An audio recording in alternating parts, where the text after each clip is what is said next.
سلام جايس حجخا صبغت زبالكوا فيلمي حزلكم ماتي از تاريخ كسكع موداتا سمعوه كم تفتوه دما يتاراترم قابز قاصل زنبره غزا نحانت نايني اشي قلعه ناي بصحو لي دمصي قاب رحق يسمع از خا نتي برحق كوينو سمع زنبره حصان بورسو دربيو نابو نخخيد داغوي يخلو إنا نري نابت غزا مساعتي خا حانت حصان قلعه أبز أرجع ومبر بحاوت خبيبة تأثير خدنا كلا يزرع السون كيدونجي تأثيرات اللوز نبرت جمر كفتحو يجميرو بدهري أخا نع أبو مكتات نبدأ خوز آخي إليو تقول عون ولا كأب كبيد سنبادة تنبر خبت مفرح زخان حدا جاجن كتعرفك إليا قت إلى خا تأبور سوزلو نبرت تايكم زخان خد إيقات يجمر أسوخ أدا فرحة بستسبابر دمس خوينون إذ بورسا من ميبولون يلي ملسلا إتهاز أنجن كتأمني كعالتن كم زيلوم دعالي لو خلو خاء بزح كيس أنحت عدناي تقول عامتيا قوالي سلازد حنكالي قاني لي بمبال أب جنبارو تسأمو بزخ آلكو عاقمو خلو خاء حقزاك أي بمبال كومون من برقزات زيبلكا مسانا ختنبر تخيلي خاخات وبلو سراناي تقول عخا ديف دق حدر كم زخون فليتهم سروا أبي كم زلو خحتلو يجمرو يخون مبار نسر ديف زفلتهم سبقن كركبي كعالم قدم أوارح ديف شحن كلتا 100 كيلومتر رحق إلو إيو عابيو أبو الغاراز بحال تمرتي بيت ولاي مهار اتو بوتاقن أزيو مفرحي بمندق استخبابا كومون قفع زبازحوني نيرو أبتو بوتا كسكع سونتنا برت صغير أنكيرو نخسرح يتجددو ولا حدا خا صبوق نجرجات إمو يفلتن نايبو العنات جزء كمي كم زسحاق كمان رسيع وصل زنبرة أواق زخونا جزء ينيرو اتم عسكرون قاب عقمون العلي نخص أجام سلاز جبرو بزحات معلتات هيوتو نخحل في زحاسب نيرو يخون مبر إذا خلص أجام كبصحو خلو أبطقو جن جونز بحال عمخارين يرو أبتي جزيت خاء خبتو بوتا خوز ألوز خيل عدل نجونا مخارين خبلو يجمر جونون خبزو بوتا خطوز ألو تخيل جيزي حزيو نعي خاز دبدابي بمحاز نابديل ماركة بصحو زلكاي بلو نابت كبير زخونا نا إليتريك حصور بوتا يسقع خامو مبرهتي نسالاسا سكن زتقفقلو جيزي خاء يصبا أب تحت صيرن مفرحيتن زخونت جيزي خاء خاب تحت صرو زليلو نخواتس تجديدو إنيرو ولا كوا أبتي جيزيتي اتنا إليتريك حيلت أفي ينبر ديفيد جن توم كبت زخونو شوركوالات عدا حازة سوونتو وانتقاديدو دادمي يخلو زليلو نموز يوسينو وزيون دحريتي تأمتك اتما برهاتو مستولع خاء عبدق خوينو ندحريت مستأمتا نايتو موتا درها دمز يسمع ندحريت تماليسو مستأمتو مهول ننفعلهم كمزيج أقاقو زلو ترديو أي تقدس لين يوم يلوخ أي خيد كابتو معسكر نمرحق يلوخ أبطوقون أبزنا بارج أكا أيواتيو أبقون أبحادو يفحرمو ببلانو مسارت فرقباني كومباسن سامنان كارانون يوتسه أدحدتهم زوجو مقحتهون نايبعلهم زخنا محزن تاريخي نيروهم أبتو بوتا بوزح كيدونجي خاء كوز أخم زلو ترديو قعزو يغتسل أبتنوحن مريرن زخنا ناي قعزو مقدون اتافرق باني كتاخلو سلازي كالت نابحانت نايت عنت مكينة زليلي ديب دحريو خاء أبتو مابتقو زنبرو صندوقات تحابيو ليت سلازنبرا دقاس يوسدو دحرو حلس آني حيتكا عينو تخفتا وقيحو إنيرو نابت دنبر تسأقيعهم كا قحالفو دادليو عندبت كلتوات هادرات نفتشات أتقوي بلوهم ديفون سلازر آيهم عيزوم نابتو معسكر كمالسوني يومي لي فرحمو بدحريت زليلي ورد ولا كواتا ساخي إلو كابتو موت هادرات يهدم دحر نوحناي مقدو قعزوغن كلتي انا اقارو دخيمي وإنيرو أمو داتاونا بخالي مقدي نابت دنبر مستسأقاعه ከም ቀደም ዕድለኛ ኣይነበረን። በቲ ብወታደራት በቲ ሓደ ገጽ እውን ብናይ ኤሌክትሪክ ሓይሊ ዝሕሎ ሓጹር እዩ ጋጢምዎ። እዚ ኩሉ ጸገም ግን ነቲ ጥበበኛ ዝኾነ ዴቭ ክሕዞ ኣይከኣለን። እቶም ናይ ኤሌክትሪክ ሓጹራት ንዕኡ ክነኽእሉ ብዘይክእሉ መገዲ ኣብ ጥቕኦም ምኹዓት ይጅምር። እቶም ብርሑቕ ዝነበሩ ወታደራት እውን ናብኡ መብራህቲ ብምብራህ ጠጠው ንኸብል ይዛረብዎ። ብዙሕ ከይጸንሐ ዴቭ እቲ ዝፍሕሮ ዝነበረ ጉድጓድ ስለ ዝወድአ ሾሊኹ እቲ ደንበር ይሓልፎ። ኢዱ ተረኣየ ግን እቲ ሒዝዎ ዝነበረ ደብዳቤ ኣብቲ ሓደ ገዲፍዎ። ብድሕሪኡ እውን ኢዱ ብምሽላኽ ነቲ ደብዳቤ ይሕዞሞ። እቶም ወታደራት ኣብቲ ሓደ ድንበር ከለዉ ይርክብዎ። ጠጠው ኢልካ ንዓና ብዝእተ ምስ በልዎ ኸዓ ዴቭ ዋላ ይቕተሉን ኢሉ ጉዕዝኡ ይቕጽል። እቶም ወታደራት ግን እቲ ዴቭ ዘለዎ ቦታ ናይ ካልእ ሃገር መሬት ስለ ዝኾነ ናብኡ ንምትኳስ ኣይደፈሩን። ዴቭ እውን ሕጉስ ብምዃን ናይ መጀመርያ ጉዕዝኡ ወዲኡ ናብ ግሪክ ይኣቱ። ናብቲ ባሕሪ ተጸጊዑ ኸዓ ሓንቲ ናብ ጣልያን ትኸይድ መርከብ ስለ ዝነበረት ነታ መርከብ ተኣሲራትሉ ዝነበረት ገመድ ብምጥቃም ናብታ መርከብ ይኣቱ። ዴቭ እውን ካብ ርሑቕ ዝሰምዖ ዝነበረ ድምፂ ስለ ዘፍርሖ ክድቅስ ኣይከኣለን። መወዳእታ ግን ተዳኺሙ ምስ ደቀሰ ብሕልሙ ሓንቲ ጓል ትረኣዮ። ዴቭ ከዓ ምናልባት ኣዲ ክትከውን ትኽእል ኢሉ እዩ ዝሓስብ። ይኹን እምበር ዝጭበጥ ነገር ዘይብሉ ሕልሚ እዩ ነይሩ። ዴቭ እውን ንኻልኣይ ግዜ ከዓ እቲ ኣማኺሩ ካብቲ መዓስከር ንኽወፅእ ዝገበሮ ጆብ ብመንፈስ ይረኣዮ። ዴቭ ከዓ ኣብቲ ሓንቲ ናይ መርከብ ክፍሊ ኮይኑ ኣይክእልን ይርዩን እዮም ዘለዉ ይብል። ጆን ግን ምስ ሰባት ተተሓዊስካ ንባዕልኻ እውን ክትሓብእ ተኽኢልካ ብርግጽ ተሓስቦ ኩሉ ክሳኽዐልካ እዩ ይብሎ። ኣብ ምድሪ ሓደ ዝኾኑ ጥዑያት ሰባት እውን ኣብ ህይወትካ ከጋጥሙኻ እዮም ምስ በሎ ዴቭ ይድቅስ። ምስ ወግሐ ኸዓ ብሓደ ተዛራቢ ዝኾነ መርከበኛ ንዴቭ የተስኦ። እቲ መርከበኛ ኸዓ ብዘይ ሕጋዊ መገዲ ናብ መርከብ ንዝኣትዩ ሰረቕቲ ኢና ንብሎም፣ ሒዝናዮም ንኽንከይድ ከዓ ሕጊ ናይ መርከብ ኣየፍቅደልናኒ ይብሎ። ነቶም ብልዕለይ ዘለዉ ኣዘዝቲ ክነግሮም የኸዓ ይብሎ። ዴቭ ግን እታ ሒዝዋ ዝነበረ ካራ የውፅኣ። እቲ መርከበኛ ኸዓ ኣዝያ ጽብቕቲ ካራ እያ ኢሉ ተሓጒሱ ንዴቭ ሰሃበኒ እሞ ቅድሚታ መርከብ ናብቲ ጫፍ ወደብ ምብፅሓ ኸዓ ክትወርድ ኢኻ ኢሉ ተሰማሚዖም ይፈላለዩ። ናብቲ ወደብ ምስ ቀረበት ከኣታ መርከብ እቲ መርከበኛ ንዴቭ ኣብ ልዕሊ ማይ ዘንሳፍፍ ጃኬት ከዲኑ ካብቲ መርከብ የውርዶ። ኣብቲ ጫፍ ባሕሪ ኮይኑ ዴቭ ዋላ እኳ ተፈርሐ ነቲ ናይ ጆ ዘረባ ኣሚኑ ግን መገዱ ይቕጽል። እቲ ናይ ባሕሪ ጉዕዞ ምስ ተወድአ ኸዓ ንባዕሉ ኣብ ናይ ጣልያን ድንበር ይረኽቦ።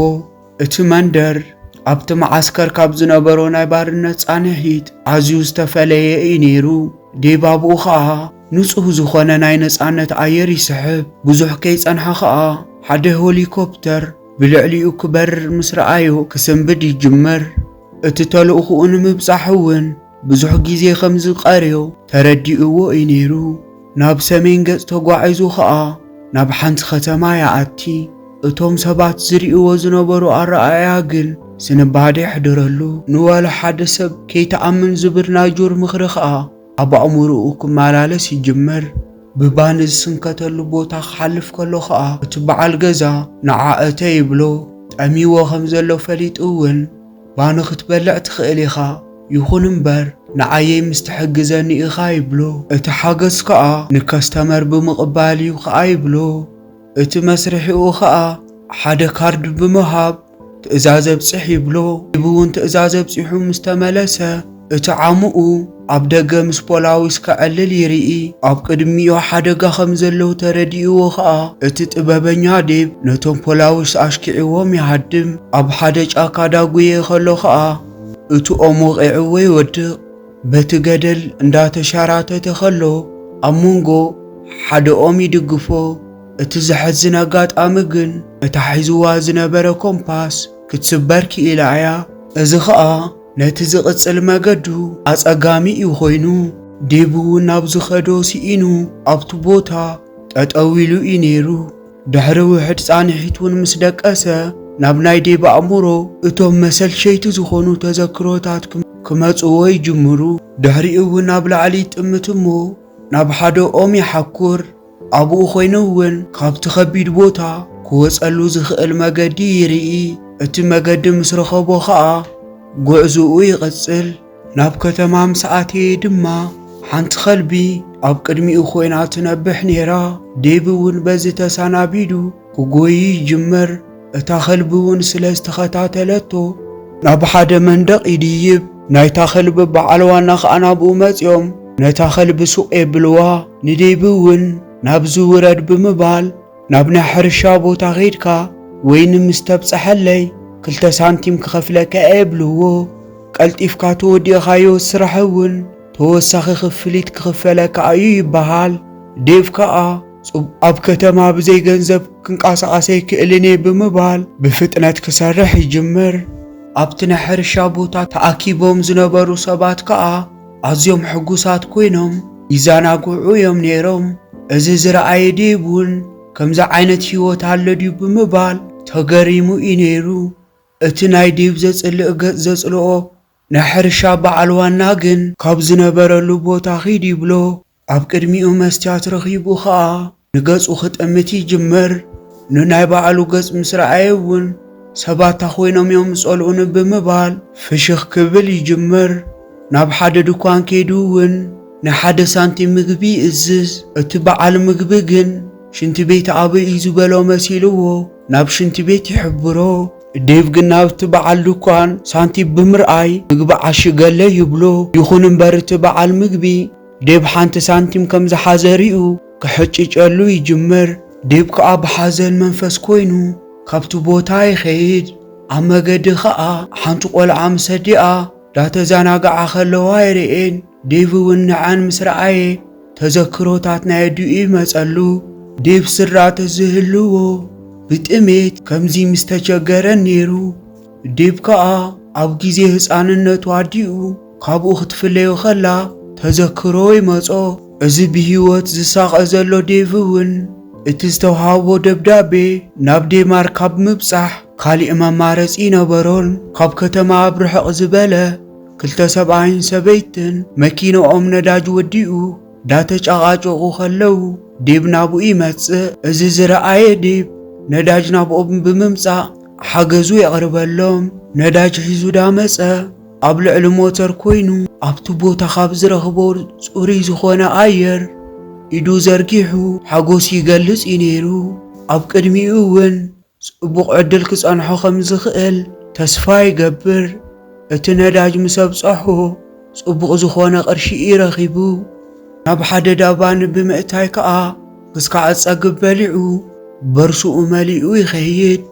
ኣብ ሓደ ጽቡቕ ዝኾነ ቆጽላዋይ በረኻ ኸዓ ጉዕዞኡ ዳቐጸለ።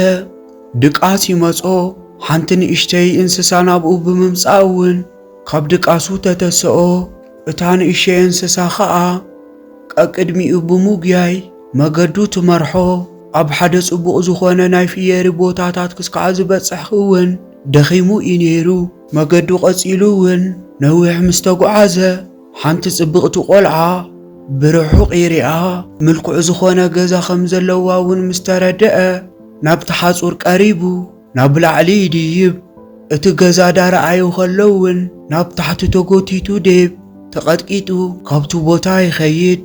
ናብቲ ኣብ ቅድሚኡ ዝነበረ ጫካ ብምምላስ ከዓ ማይ ክሕጸብ ይጅምር።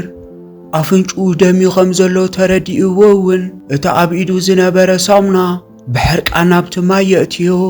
ኣብዚ ግዜ እዚኡ ኸዓ ጆን ብሓሳብ ዝመጸሉ ቅድሚ ሕጂ ዝመኸሮ ምኽሪ ናይ ጆን ትቑኢልካ ብህይወት ምንባርካ እውን ካብ ዕለታት ሓደ መዓልቲ ለውጢ ከምጸልካ ይኽእል ይብሎ።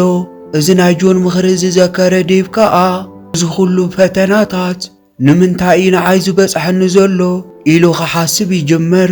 ሓሳቡ ከይወድአ ኸሎ ኸዓ ካብ ዝቃጸል ገዛ ናይ ኣድሕኑኒ ዝብል ድምፂ ይሰምዕ። ብፍጥነት ናብቲ ቦታ ብምኻድ ከዓ ዴብ ነታ ኣብ ቤተ መንግስቲ ትነብር ቆልዓ ንማርያ የድሕና። በዚ ስርሑ ኸዓ ክስካዕ ስርኡ ዝረኽቦም ኣብ ቤተ መንግስቲ ንኽነብር ተፈቒድሉ። ያውን ናብኡ ብምምጻእ ነዚ ጽቡቕ ስርሑ እቲ ናታ ሰሓቕ ከዓ ንዴቭ ከማይ ጭኑቃት ሰባት ጥራሕ ዘይኮኑስ ሕጉሳት ሰባት እውን ኣለዉ እዮም ኢሉ ንኽሓስብ ትምህርቲ ሂብዎ እዩ።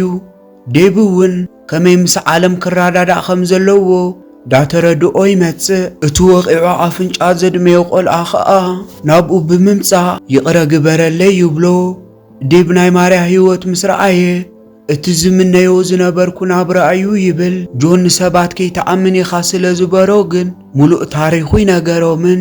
ኣብ ናይ ኣቦ ማርያ መጽናዕቲ ክፍሊ ብምእታይ ከዓ ዴንማርክ ትርከበሉ ቦታ ኣብ ስዊዘርላንድን ኣብ መንጎ ጀርመንን ብሰሜን ኣቢላ ከም ዝኾነት ይፈልጥ። ነቲ ኣቦ ማርያ ምስ ረኣያ ከዓ ብጥርጣረ ክፈርሖ ይጅምር። ሻውር ንኽሕፀብ ምስ ኣተየ እውን ኣብ ቅድሚኡ ዝነበረ ሳሙና ይርኢ። እቲ ሳሙና ከዓ ቅድሚ ሕጂ ኣብቲ መዓስከር ከሎ ዝሰረቆ ሳሙና ንዕኡ ከም ዝመስል ተረዲኡ ተዘክሮታት ይመጽሉ። እቲ ናይ ሽዑ ስሕተት ከዓ ጆን ንኽቕጻዕ ይተፈሪድሉ። ካብዚ ተዘክሮ ምስ ወፀ እውን ብዙሕ ከይደንገኹ ናብ ዴንማርክ ከይደ ኣለኒ ኢሉ ይውስን። ንጎተሲኡ ከዓ ክዳኑ ምስ ቀየረ ንማርያ ደብዳቤ ጽሒፍላ ጉዕዝኡ ይቕጽል። ሓደ ከተማ ምስ ኣተየ እውን ናይ ተቃውሞ ሰልፊ ዳተኻየደ ከቢድ ዝኾነ ጎንፂ ይርኢ። ኣብቲ ህኮት ከዓ ብዘይ ምንም ጥፍኣቱ ንዴቭ እቶም ወታደራት ሒዞም ናብ መኪና የደይብዎ።